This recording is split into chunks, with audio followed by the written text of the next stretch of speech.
Dune Part 2 has been out for a while now, so it wouldn't be right without me throwing my opinions into the sandblasted wasteland that is the internet. I can't believe we've got here. Not just that Dune Part 2 got made, but that it got made, got released, and is doing way better at the box office than anybody expected.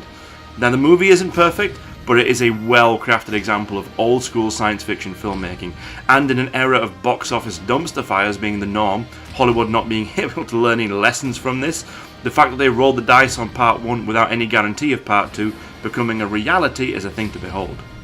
Now, I'm going to do my damnedest to keep this thing spoiler-free.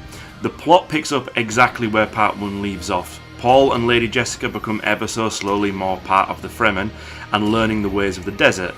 Timothée Chalamet is doing a great job yet again as Paul Atreides. In fact, he's really grown into a role that even I didn't thought could have been out of his depth in Part 1. But it goes to show what a good director, given artistic freedom and space, can pull out of their actors. Same goes for Jason Momoa in Part 1. Outside of Game of Thrones, I've never much cared for him, but he owns the role of Duncan. He doesn't talk to any fish. The other half of the heavy lifting is taken on by Zendaya as Chani, who really becomes far and away the best character in the whole movie. Her relationship with Paul is the arc and the backbone of the narrative, and it's actually refreshing to see romance placed so centrally in a big budget genre movie. It feels like in recent years, Hollywood has shied away from romance, so it's good to see it back. I'm not saying every movie has to be Titanic, where if every movie was as good as Titanic, I wouldn't feel the need to make reviews. No Country for Old Men stalwarts Josh Brolin, Javier Bardem are on hand as Gurney and Stilgar respectively, with Stilgar getting way more screen time than in Part 1, and in some of the more humorous lines of the film as well.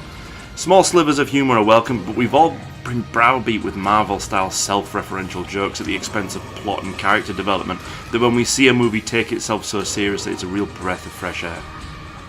The film looks incredible.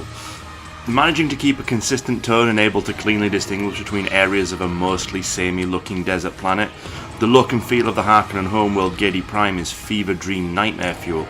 The Harkonnens are some of the most fun characters in either of these two movies so far, and this one is where they really shine. Austin Butler in particular is able to wring a sexual nastiness out of a complete murderous psychopath, and the types of ladies who love Ted Bundy documentaries will also be probably wringing out their underwear. Think Ramsay Bolton, but very, very bald. This is what happens when you let a confident blockbuster filmmaker just make the film he wants. People go to see it. Denis Villeneuve has been maybe reached a career best work here, and it's a tantalising prospect of what may come in the future. The established cast are still great, Stellan Skarsgård is still on point as the Baron, and whilst newcomers Florence Pugh and Lea Seydoux turn in good performances, they're not given much screen time to expand on it. Hans Zimmer is doing some of his career best work here. After finally escaping the superhero salt mines, I'd say he's back on form. I have a couple of gripes. They're negatable. That first hour of desert stuff is very, very good, but I do wish it cut more back to Gedi Prime and the Harkonnens a bit more often. It seemed like it was all about Paul for the first hour. Also, I'm not sure if Christopher Walken as the Emperor is maybe the best choice, but he's not in the movie enough to care. His screen time isn't that much, and that's probably for the best. Someone who does get a bit shafted is Rebecca Ferguson as Lady Jessica. It's still a great performance, but she's just not as prominent in the film this time around, unfortunately. So, one of the things that I noted from watching Part 1 is that I would have loved to have seen a more R-rated adaptation, something a bit like early Game of Thrones. Part 2 seems to be pushing the borders a bit more in that respect. It's bloodier and more violent in spots, and I like that a lot. My aim with this channel was always to try and inject a bit more positivity in the film discourse scene, and I just feel there's so much rampant negativity from all dark corners of the interwebs. Now, really, that means I'm probably going to be looking at some older films as well as some new films to kind of balance that out.